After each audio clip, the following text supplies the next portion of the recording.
So Facebook is worried, as Jamie is exactly doing what they're worried about, that you're not posting enough about yourself. No, I'm not posting enough. I think my followers would beg to differ. Probably look at JB Yuca's social feed on Facebook, but the social network has seen more of its users sharing links to news stories and other things as opposed to posting personal stories. I think that's true. Employees are reportedly referring to the decline as a, quote, context collapse. CNET editor Dan Ackerman is at the CNET studio in New York to break it down for us. And thanks so much for being with us. I want you to explain first why Facebook is calling this a context collapse.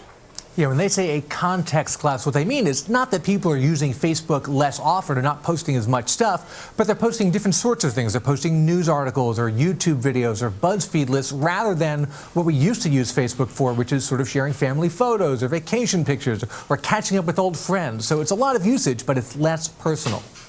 Yeah, Dan, you know, and Jamie and I were talking about this earlier. I think that when your Facebook feed is full of links to stories or funny cat videos or listicles, or it's frankly annoying. I mean, you want to see, Facebook has always been about a way to share memories, to share images, to share what's happening in your life. So what are they hoping to do to turn things around? Yeah, you know, Twitter was the same way. We started off using Twitter as a way to update people personally on what we're doing, and it became sort of a news feed. And Facebook is moving in that same direction. People use it as a repository to find out what's happening. So in order to get people more engaged, and that's important because Facebook thinks if you're not more personally engaged, you may not stay on the site as much, and you're not going to give them as much of that personal demographic data that they sell and they find so valuable about you. If you're just posting random news links, it's hard to figure out what kind of shoes you're going to buy from that.